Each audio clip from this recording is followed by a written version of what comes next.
Welcome to the Catholic Sobriety Podcast, the go-to resource for women seeking to have a deeper understanding of the role alcohol plays in their lives. Women who are looking to drink less or not at all for any reason. I am your host, Christie Walker. I'm a wife, mom, and a joy-filled Catholic, and I am the Catholic Sobriety Coach, and I am so glad you're here. When I have a discovery call or an informational call with someone who's interested in coaching with me or just wants to know a little bit more about coaching and whether or not it's the right fit for them, I always make sure to include this tidbit of information. Coaching is not forever. The goal of coaching is to learn how to coach yourself. So if I've done my work well as a coach, eventually, when you're ready and when the time is right, you will be able to coach yourself. And I was thinking about this today because today is a big day in the Walker household. Our twins embarked on their senior year of high school. It started with senior sunrise, and their senior year will end with a senior sunset. So, of course, this mom was getting a little bit, nostalgic. I always get a little bit kind of sad when school starts. I don't think I'm sad that they're in school. I think it's just pretty soon, like our busy house is empty. And yes, in some respects, that's great. But in other respects, it just leaves me feeling a little bit empty. So the first day or two of school are always a little bit reflective, if you will, for me. But I still have my youngest home. He will start next week, but he is going to be going into middle school. So that's a whole nother thing. Anyway, the reason why I'm talking about this is because as I was reflecting back on all of the things that we have done and the things that I miss about them being little, I started thinking back to when they were learning how to ride their bikes. And we had gotten them these little Cars bikes. The Cars movie was very popular with them, and we had gotten them these little Cars bikes. They had training wheels on them. They had these cute little, I don't know, they weren't baskets, but they were little things that they could put items in as they were riding around on their little bikes. And sometimes they would put worms in them and take them for rides. I don't know. It was really cute. So anyway, they had those bikes for quite a while and then they outgrew them. And we got them some bigger bikes. And those had training wheels too. But this bigger bike it was harder to ride with the training wheels. And the boys were really at the point where they wanted to ride without training wheels. A lot of their friends were starting to take the training wheels off their bikes, and they were starting to kind of want that too and be ready for it. And I wasn't quite ready for it, but what we did was we started with their smaller bikes and took the training wheels off those bikes. And so they were having trouble. I mean, thankfully right now we live on a house that's our driveway's a hill, our road is a hill. But back then we lived on a street where our driveway was super flat and it was really long. So they had quite a ways that they could just kind of ride back and forth on the driveway. We lived in a cul-de-sac that wasn't very busy, so they could kind of ride around there and on the sidewalk. And so one day my husband wasn't home. He was at work, but the boys were like, we want to learn how to ride without training wheels. I was like, okay. So I took the training wheels off their bikes, and those visions of a mom or a dad running alongside of the bike while their child is pedaling. I was trying to do that, but these bikes were so little and they kept hitting my shins. I was so my legs were so bruised up by the time we were done with it. And so I was trying. There were two of them, so one would kind of start and make attempts to be riding, while I was trying to stabilize the other one so that he could be trying to learn. And then finally, I was doing this and I hit my leg again. I'm like, "I'm sorry, honey. Maybe we should wait until dad gets home." And he's like, "No, mom, just let go. Just let go." I'm going to get emotional. Anyway, and he said, "I think I can do it. You can just let go." And when I let go, he just took off and he was riding around.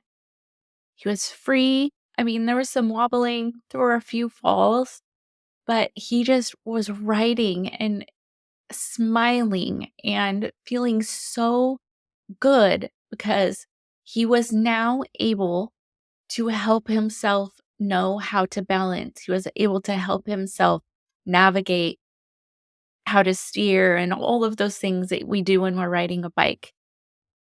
And the thing with twins a lot of time, or at least my twins, is once one does it, the other one will soon follow. And so with the other one, I was like, "Do you want mommy to hold your bike for you?" And I think after seeing all the trial and error that I had with his brother, he was like, "No, I think I've got it." So I just stabilized it. Once he was on and ready, I let go and he went too. And they were just so free and they were having so much fun. They were just riding around. I took video of it and I sent it to my husband. He was like, "They learned to ride their bikes without me there," because I think he probably had those same visions of, like, holding the bike and running alongside, but, man, they were ready. I wasn't ready, but then I was because I saw them going and I saw them just succeeding and, like, feeling such a sense of accomplishment. It was such a beautiful moment. And then with my younger son, he was really scared about it, about riding without training wheels. And so we tried a few different things. But what worked for him is that we went to a school and they had at the playground area, they had some soft padding. And so he felt more comfortable trying to learn to ride his bike without training wheels on that soft padding because he knew if he fell, it wouldn't hurt as much as if he fell on the sidewalk and stuff. So he needed different things, right, to learn how to ride. And my husband actually did kind of run alongside of him and do the let go thing while he was learning. So as I was thinking back to these sweet moments, I started thinking about how training wheels, how coaching can kind of be like training wheels when you're learning how to ride a bike. Like for me, as your coach, I'm here to support you. I'm here not to do it for you, right? Because training wheels, a lot of times they're a little bit off center, and that kind of helps you learn to get your balance. So coaching isn't going to perfectly stabilize you. You still have to learn to get your balance yourself through the coaching that I provide, the questions that I ask, the action steps that you want to take, when we're in between sessions. And so pretty soon, as we develop these tools, as you figure out how to make plans, how to develop protocols, how to talk about your decisions to drink less or not at all, you start to get more confident, like my boys did. Like at first, they were nervous when we took the training wheels off and they were going to ride, and they were happy to have me there holding their bike up. But pretty soon, they were good. Like they're like, "I've got it." And so that's what my clients get to when they get to that point where they're like, "I really think I can do this. I really think I can do this." It's great. It makes me feel so good because I know that they will be successful because they know exactly what is going to work for them. And it's not the same that's necessarily worked for another client of mine because all of our lives are different. All of our urges are different. The amount and frequency we drink is different. But with a little support and encouragement and the tools you need, you'll be able to find that balance. You'll find that balance and realize this is how I maintain peace. This is the amount of alcohol I can consume and still maintain my peace. Now, for some people like me, that's 0. For other people, it could be a glass of wine a week. Maybe it could be 2 a week. Maybe it's only during special occasions. It just depends. It varies from person to person. But you come to find that out through the work that we do, or, through my Sacred Sobriety Lab. The lab walks you through that and helps you get curious and find out what the level of sobriety is that is right for you, and gives you the tools to be able to maintain that. And before you know it, your alcohol-free lifestyle, or the freedom that you found in being able to detach from alcohol so that you're not controlled by it, so that you're in control, you're just gonna soar. You're just gonna, like my boys, you're just gonna ride around feeling so free because you're no longer letting the substance control you. You're in control of the substance. So, what's the takeaway from this episode? The takeaway is this: that coaching is helpful. It gives you the support and encouragement you need. I ask questions that are going to help you figure out what alcohol is giving you and what it's taking away. It's going to help you discover your why. Why are you even contemplating maybe reducing or eliminating alcohol from your life? There has to be a reason. Maybe it's your health. But if it's your health, then why? Why is it your health? Is it you just want to feel better? Why do you want to feel better? You want to feel better so that you can, do stuff with your family, so that you can be here for them and for yourself. Just keep asking yourself those whys until you get to the one that gives you the determination, that gives you exactly the fuel you need to make those changes and stick with them. And I would love to partner with you. It brings me so much joy. During coaching, we talk about all the different types of obstacles that come up within ourselves, the way that we think, changing our mindset around what we think about alcohol, because honestly, you probably haven't been taught how to moderate your drinking, or how not to drink, or how to have fun without alcohol. It's just not something that is talked a lot about in our culture. But things are changing because I see more and more people talking about the benefits and the freedom that they experience from living alcohol-free or greatly reducing their alcohol intake.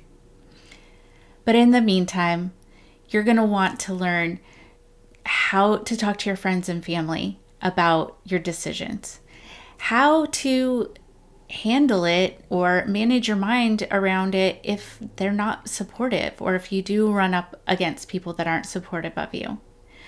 You're going to figure out how to do holidays, vacation, events, and things when you normally drink. You're going to learn how to do that alcohol-free. You're going to discover how your life will be so enriched because you will not be under that dark cloud of shame, of guilt, of that wondering if you should do something because you are doing something.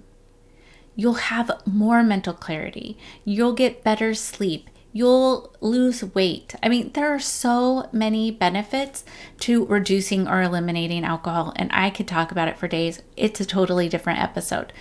But what I'm getting at is I want you to see what else you will get from coaching. What this lifestyle can give you. It's priceless. So, if you want to learn how to work with me, you can go to my website, thecatholicsobrietycoach.com. You can check out all the links in my show notes. And if you have any questions, I do have a send text button in the show notes as well. You're more than welcome to reach out. I would love to hear from you. God bless. Well, that does it for this episode of the Catholic Sobriety Podcast. I hope you enjoyed this episode, and I would invite you to share it with a friend who might also get value from it as well. And make sure you subscribe so you don't miss a thing. I am the Catholic Sobriety Coach, and if you would like to learn how to work with me or learn more about the coaching that I offer, visit my website, thecatholicsobrietycoach.com. Follow me on Instagram at the Catholic Sobriety Coach. I look forward to speaking to you next time. And remember, I am here for you. I am praying for you. You are not alone.